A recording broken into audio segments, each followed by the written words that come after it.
ہیں. 2014 میں چائنا کا پریزیڈنٹ آ رہا تھا تو دھرنے شروع ہو گئے تھے.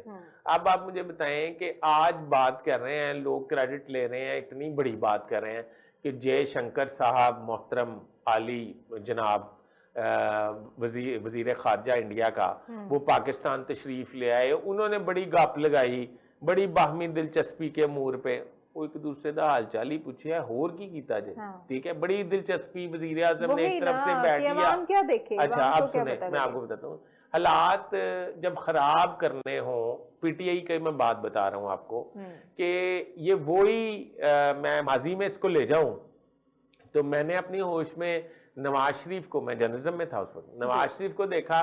اس نے وزیر اعظم انڈیا کے واجپئی، اٹل بہاری واجپئی، اس کو نہ صرف پاکستان آنے پر مجبور کیا، بلکہ آپ کو یہ پتا ہے کہ انڈینز جو ہیں ان کی ایک منطق ہے، وہ پاکستان کو بطور آئیڈینٹی نہیں سمجھتے. وہ یہ سمجھتے ہیں کہ ہمارا ہی حصہ ہے اور یہ علیحدہ ہو گیا ہے. ٹھیک ہے، اور یہ وہ پروپیگنڈا بھی کرتے ہیں اور دن رات ہمیں کریٹیسائز بھی اس وجہ سے کرتے ہیں. اب مینار پاکستان اس بات کی علمبردار ہے کہ قرارداد پاکستان وہاں پہ پیش ہوئی ہے. اٹل بہاری، میں اس میں رپورٹنگ میں اس کو کور کر رہا تھا اس فنکشن کو. اٹل بہاری واجپئی بطور وزیر اعظم بھارت میاں نواز شریف کے ساتھ مینار پاکستان تشریف لے گئے اور انہوں نے اپنی کمنٹس بک میں پازیٹیو چیزیں لکھی پاکستان کے حوالے سے. پہلی بات تو یہ سمجھیں کہ یہ اس وقت کے پرائم منسٹر کی انتہائی سفارتی فتح تھی کہ جو ملک یہ کہہ رہا ہے، اس کا جو چیف ایگزیکٹو سپریم کمانڈر ہے وہ آ کے مینار پاکستان کے سائے میں، یعنی کہ قرارداد پاکستان جہاں پہ پیش ہوئی اس کے سائے میں کھڑے ہو کے وہ یہ اپنی بکس پہ اپنے پازیٹیو تاثرات بیان کر رہا ہے. پھر ایک ٹائم ایسا آیا کہ آپ سمجھیں کہ آج ہم اس پہ بڑے ڈنکے بجا رہے ہیں، ڈھول بجا رہے ہیں کہ جے شنکر صاحب بھی تشریف لائے تھے، اور وہ بھی جے شنکر آپ کو ملنے نہیں آیا، وہ کانفرنس میں آیا، اور کانفرنس میں آپ پوچھتے آپ نے سلام دیا. اور تقاضے کر رہے ہیں کہ وہ مودی صاحب آتے تو زیادہ اچھا لگتا. ہاں اچھا، اگر میاں نواز شریف پرائم منسٹر ہوتے تو مودی نے آ جانا تھا. ٹھیک ہے، اب یہ بھی سفارتی طور پہ میں سمجھتا ہوں کہ میاں نواز شریف نے اپنے آپ کو بہت مستحکم کیا ہے، بہت زیادہ گرو کیا ہے. اب اگر میں ایک دن آپ کو بتایا تھا عمران بانی پی ٹی آئی کے حوالے سے کہ انہوں نے اپنی بہت تنزلی کی اور میاں نواز شریف نے اپنی بہت ترقی کی. بہرحال اس پہ ہم ٹاپک سے ہٹ جائیں گے. کہنے کا مقصد یہ ہے کہ اب دنیا میں پاکستان کو کچھ کرنا چاہیے. پاکستان میں نے شنگھائی کانفرنس بڑی کامیابی سے کر لی ہے. اب یہ ترمیم والا کھیل بھی ختم ہو گیا ہے. اب جو ہے سیاسی جماعتیں جو ہیں انہیں ایک پیج پہ آنا چاہیے. اب میں نے پھر ایک ایسا پرائم منسٹر بھی دیکھا ہے، وہ بھی سن لیں. میاں نواز شریف کے بعد ایک ایسا پرائم منسٹر بھی دیکھا ہے، یہ آپ کے لیے خبر ہے، جو وزیر اعظم سیکریٹریٹ سے اور وزیر اعظم ریزیڈنس سے یعنی کہ سارا فرنیچر اٹھا کے لے گیا. ٹھیک ہے، میں نے ایسا وزیر اعظم بھی دیکھا ہے ایک میاں نواز شریف کے بعد، جس نے وزیر اعظم سیکریٹریٹ میں ان کا تعلق کسی پسماندہ صوبے سے تھا. انہوں نے جب ان کے وزیر اعظم وہ بنے تو انہوں نے اپنی پوری مطلب وہ جو ہم جوائنٹ فیملی سسٹم پہ بات کرتے ہیں، پوری جوائنٹ فیملی نو انوائٹ کر لیا. تو پھر اے بھی دیکھا گیا کہ ایمان وزیر اعظم مطلب رات دے ٹائم محمدی بسترے 40-50 لگے ہوتے تھے کوریڈورز میں، اور یہ وہ خاندان انجوائے کر رہا ہوتا تھا، اور جہاز کو اوبر کی طرح استعمال کیا جاتا تھا. دوپہر کا کھانا کہیں سے کھاتے تھے، رات کا کھانا کہیں سے کھاتے تھے. تو میرا خیال اس پہ بھی بات ہونی چاہیے کہ تنزلی کی طرف میں ہم نے دیکھا کہ ایک ساتھ میں سرکاری ڈائری اور پین. میں کسی کا نام نہیں لے رہا، میں بھی کسی کا نام نہیں لے رہی، لیکن ہم نے ایک ویڈیو دیکھی. ہاں نہیں میں ان کی بات نہیں کر رہا، واقعی میں ان کی بات نہیں کر رہا، یہ میں آپ کو کلیئر کر دیتا ہوں. اب آپ لڑنا نا، ان کی بات نہیں کر رہا. اب مجھے یہ بھی پتہ لگ گیا کہ آپ کن کی بات کر رہے ہیں. ٹھیک ہے چلیں، خیر اگر آپ نام نہیں لینا چاہتے آپ ہمیں کسی اور موقع بتا ضرور دیں گے. اتنا ہمیں بھی پتا ہے، ہمارے ناظرین کو بھی پتا ہے. اب یہ بتائیے، نہیں انکوائری ہونی چاہیے کون لے گیا پرائم منسٹر سیکریٹریٹ سے فرنیچر اٹھا کے. اور میں یہ بھی بتا دیتا ہوں کہ ابھی ان کے پاس کوئی سٹیٹس نہیں ہے، پر وہ منسٹر انکلیو میں رہ رہے ہیں. چلیں ٹھیک ہے، بہت کچھ ہو گیا. اب یہ بتائیے گا کہ اب فوائد جن لوگوں کو سبز باغ دکھائے گئے ہیں وہ سبز باغ واقعی سچ ہوں گے؟ اداروں کی کیا اہمیت ہوگی؟ کہاں کہاں بہت بڑے چینجز؟ دیکھیں میں آپ کو بتاتا ہوں، یہ آئینی ترمیم ضروری بھی تھی، اس کی وجہ ہے، کیا اس کی وجہ یہ ہے کہ آپ بات کو سمجھنے کی کوشش کریں، کوئی بھی چیف جسٹس کو اس قسم کا کوئی اختیار نہیں ہونا چاہیے کہ وہ سول ایڈمنسٹریشن میں مداخلت کرے، وہ حکومتی معاملات میں رکھ نہ ڈالے، وہ مطلب سول بیوروکریسی کو اپنا متحد یا غلام سمجھے، اور کہیں پہ چھاپے نہیں مارنے چاہیے، کہیں پہ وزٹ نہیں کرنے چاہیے، کہیں مطلب سوموٹو نہیں لینا چاہیے۔ یہ ساری چیزیں جو ہیں عدلیہ کے وقار کو خراب کرتی ہیں۔ میں یہ سمجھتا ہوں کہ عدلیہ کے وقار کو بہتر کرنے کے لیے اس میں کافی ساری شکیں ہیں، آگے چل کے تو اس میں بھی پتہ چلے گا۔ ٹھیک ہے، اور یہ ساری سچویشن جو ہے وہ کیا زیادہ تر کس معاملے کے تحت ہوئی ہے؟ یعنی کہ جو ہماری عدالتی اصلاحات کا اتنا ہم شور سنتے تھے، تو عدالتی اصلاحات اور آئینی بینچ اور یہ سب کچھ سے آپ کیا دیکھتے ہیں دور کی نظر سے کہ فوائد واقعی ہوں گے؟ میں یہ سمجھتا ہوں کہ آئینی بینچ بھی فائدے والی چیز ہے، یہ تو مانی پی ٹی آئی نے بھی مانا تھا کہ آئینی بینچ جو ہے وہ آئینی عدالت کے باقاعدہ طور پہ وہ حق میں نہیں ہونی چاہیے۔ تو پھر اس بار کیوں پی ٹی آئی کا اتنا موقف اپوزٹ ہو گیا؟ اس کو ہم دوبارہ ڈیٹیل میں ڈسکس کریں گے، ایک بریک کے بعد دوبارہ حاضر ہوں گے۔ ناظرین ہمارے ساتھ رہیے گا۔ ویلکم بیک ناظرین، اور اب ہم کچھ بات کر لیں گے انٹرنیشنل لیول پہ جو حالات بہت زیادہ کشیدگی کا شکار ہیں، وہ یہی ہیں کہ جو اسرائیل کی جارحیت ہے وہ بڑھتی جا رہی ہے، اور ایک کے بعد ایک شہادت جو ہے وہ ہمارے سامنے آ رہی ہے۔ اور اس وقت بھائی صاحب جو یحییٰ سنوار صاحب کی شہادت ہے، اس کو کس طرح سے دیکھتے ہیں؟ کیا دشمن یہ سمجھتا ہے کہ مسلمانوں کے جذبے میں کوئی کمی آ جائے گی؟ دیکھیں انتہائی افسوسناک بات ہے، میں یحییٰ سنوار کو سلام اس لیے پیش کروں گا کہ میں نے یہ دیکھا ہے کہ ان کی جو فوٹیج آخری آپ نے دیکھی ہے کہ انہوں نے آخری ٹائم تک مزاحمت کی ہے، انہوں نے قید سے بہتر لڑنے کو ترجیح دی ہے۔ بالکل ٹھیک ہے، اچھا ان کو اگر ہم بیک گراؤنڈ میں چلے جائیں تو 1962 میں یہ فلسطین میں پیدا ہوئے۔ فلسطین کا کلچر فریال پتہ ہے کیا جی، کہ اگر جو نوجوان جو ہے وہ جیل نہیں گیا اسرائیل کی تو وہ سمجھتے ہیں کہ یہ بھی جوان ہی نہیں ہوا۔ اچھا، ٹھیک ہے، ان ہر گھر کا ہر فرد کا یہ کلچر ہے۔ اچھا اس طرح یحییٰ جو ہیں وہ بھی 18 سے 20 سال کی عمر میں پہلی دفعہ اسرائیل کی قید میں گئے۔ ٹھیک ہے، اچھا جب قید میں گئے تو پھر اس کے بعد وہ رہا ہو گئے، پھر انہوں نے مزاحمت جاری رکھی۔ پھر جب مزاحمت جاری رکھی تو آپ کو ایک حیرت انگیز بات بتاتا ہوں۔ اچھا جی، انہوں نے 2 فلسطینیوں کو بھی قتل کیا ہوا، اچھا، اور اس کے جرم میں 2 اسرائیلیوں کو کیا اور 2 فلسطینیوں کو، اس کے جرم میں یہ جیل چلے گئے۔ اب آپ پوچھیں گی کہ فلسطینیوں کو کیوں کیا؟ ہاں، فلسطینیوں کو اس لیے کیا کہ وہ ان کو یہ یقین تھا کہ وہ ڈبل ایجنٹ ہے، تو ان کو اس لیے قتل کیا۔ ٹھیک ہے، اچھا پھر اسرائیل اور فلسطین کے درمیان قیدیوں کے ایکسچینج کرنے کا معاہدہ ہوا جس میں یہ رہا ہو گئے، اور آ کے انہوں نے اپنا کام شروع کر دیا۔ اچھا اب یہ جو ماڈرن زندگی سے بہت دور رہتے تھے، یہ گیجٹس وغیرہ موبائل سے ان کا کوئی تعلق نہیں تھا۔ ان کے بارے میں یہ سنا ہے کہ وہ لیٹر بھی ہاتھ سے لکھتے تھے اور لوگوں کو مطلب پیغام ہاتھ سے لکھ کے بھیجتے تھے۔ جس بلڈنگ میں یہ اسرائیل نے ان کو ٹریس نہیں کیا، یہ اسرائیل کا کوئی دستہ جا رہا تھا، یحییٰ سنوار جو ہیں ان کے وہ ریڈار میں یا سمجھ میں آئی کہ یہ اسرائیل کے فوجی جا رہے ہیں، انہوں نے فائرنگ کی اس پہ، اور انہوں نے جوابی فائرنگ کی، اس طرح فائرنگ کا تبادلہ ہوا، اور جب تبادلہ ہوا تو انہوں نے ٹینکوں سے بمباری اس بلڈنگ پہ کر دی۔ وہ ان کے پاس تو کوئی ہے ہی نہیں نا کہ انسانیت نام کی چیز، تو انہوں نے ٹینکوں سے بمباری کر دی، عمارت تباہ ہو گئی، تو انہوں نے اپنے سرویلنس کے لیے ڈرون کو بھیجا ادھر۔ ڈرون جب گیا تو اس فوٹیج میں ایک بندہ صوفے پہ بیٹھا ہوا جس نے ماسک پہنا ہوا ہے اور خودکش جیکٹ پہنی ہوئی ہے، یعنی کہ یہ دیکھیں کہ وہ شہادت کے لیے ہر وقت تیار رہتے تھے، اور زخمی حالت میں وہاں۔ تو انہوں نے پتہ چلا کہ غور کرنے کا یہ یحییٰ سنوار ہیں، تو انہوں نے جب ڈرون دیکھا تو یحییٰ سنوار نے جو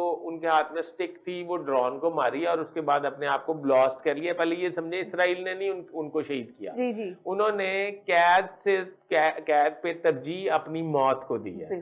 ایسے ہی نوجوان جو ہیں وہ حماس کا سر فخر سے بلند کرتے ہیں، اور حماس جو ہے وہ اسی لیے پیچھے نہیں ہٹ رہی، اور حماس جو ہے وہ مسلسل اپنے مشن میں آگے سے آگے جا رہی ہے۔ اور اس کے بعد تو اسرائیل کو سمجھ آنی چاہیے کہ شیر کی ایک دن کی زندگی گیدڑ کی 100 دنوں کی زندگی سے بہتر ہے، تو یہ ان کو ابھی تک بھی سمجھ نہیں آئی۔ ابھی بھی یہ سمجھتے ہیں کہ شاید یہ ان کے حوصلوں کو کسی طرح سے پست کر لیں گے، لیکن ایسا بالکل نہیں ہوگا۔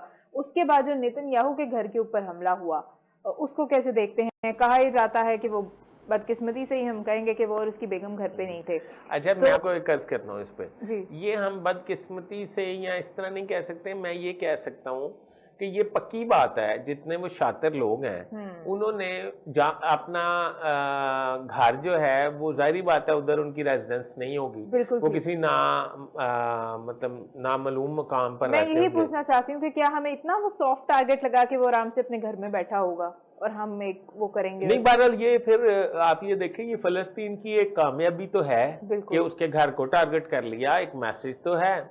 اصل میں یہ جو اب جنگیں ہو رہی ہیں یا یہ جو لڑائی جھگڑا ہو رہا ہے، اس میں میسج بھی بہت اکاؤنٹ کرتا ہے۔ اچھا، پہلے زمانے میں جب گھوڑوں اور ہاتھیوں پہ جنگ ہوتی تھی تو بادشاہ جو ہے وہ ہاتھی پہ آتا تھا تاکہ یہ میں بڑے پتے کی بات آپ کو بتانے والا ہوں، بادشاہ جو ہے وہ ہاتھی پہ آتا تھا اور فوج جو ہے وہ ان پہ ہوتی تھی، گھوڑوں پہ۔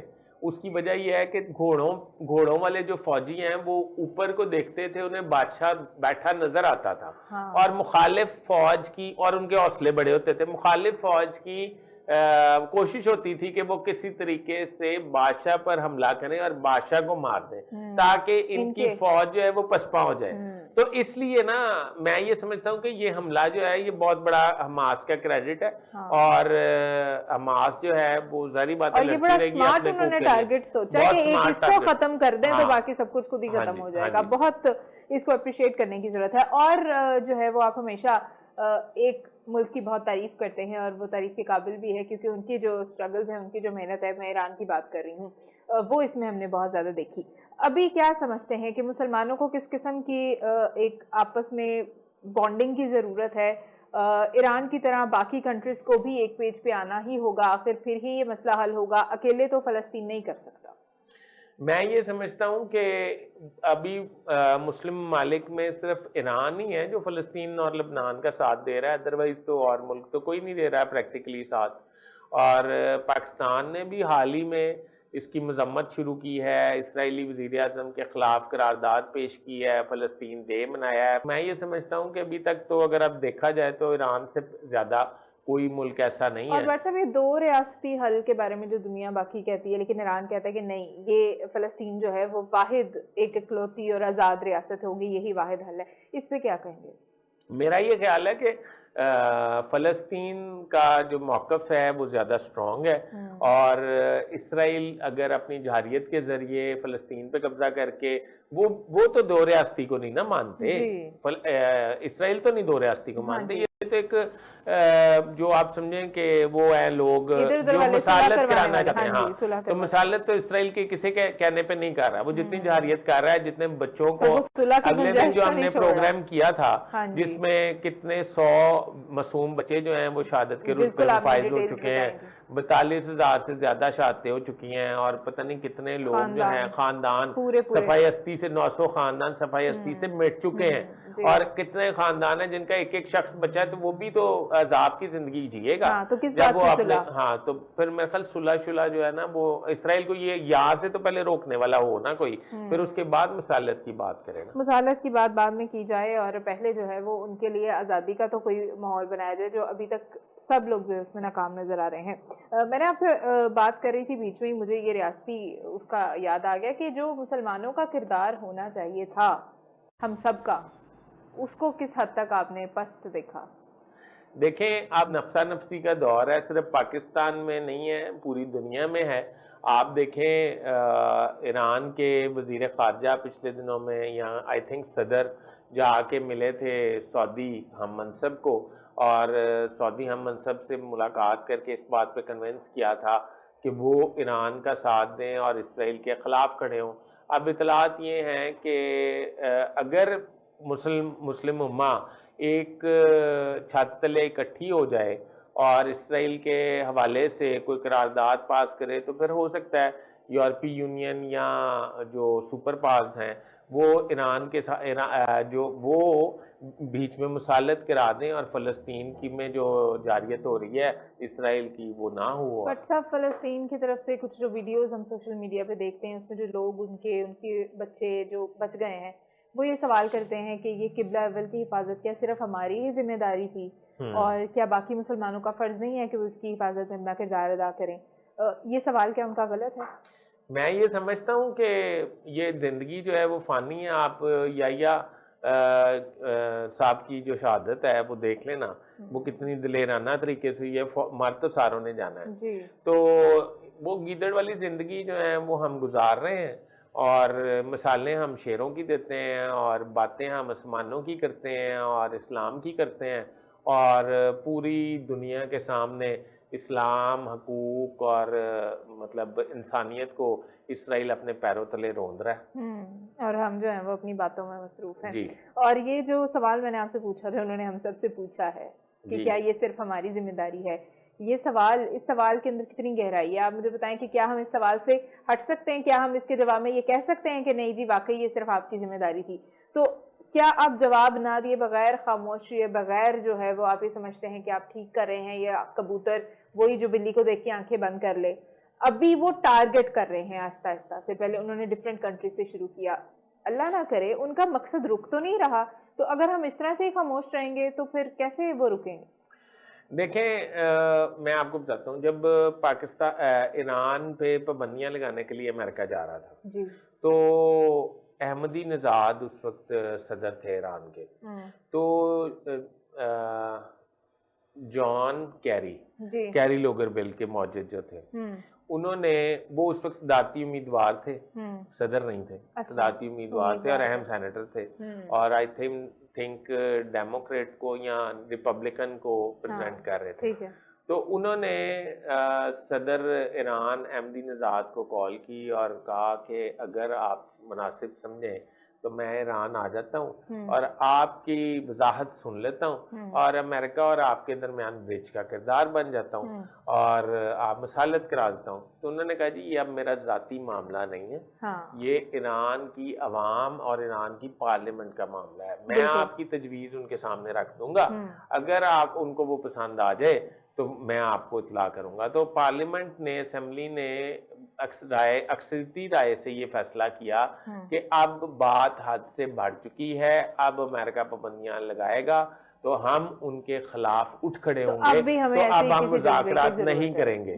تو انہوں نے یہ کنوے کر دیا جی کہ پارلیمنٹ کا یہ فیصلہ, یہ وہ پارلیمنٹ کی بات کر رہا ہوں جو انڈیپینڈنٹ ہوتی ہے اور خود مختار ہوتی ہے, سپریم ہوتی ہے. پاکستان میں بھی پارلیمنٹ کو ایسے ہی کہا جاتا ہے. کہنے کا مقصد یہ ہے کہ فلسطین کے ساتھ جتنی زیادتی ہو رہی ہے اس پہ ہم احتجاج تو کر رہے ہیں اپنی حیثیت کے مطابق, پر وہ نہیں کر رہے جو ہمیں کرنا چاہیے. بہت شکریہ بٹ صاحب آپ کی قیمتی وقت کے لیے.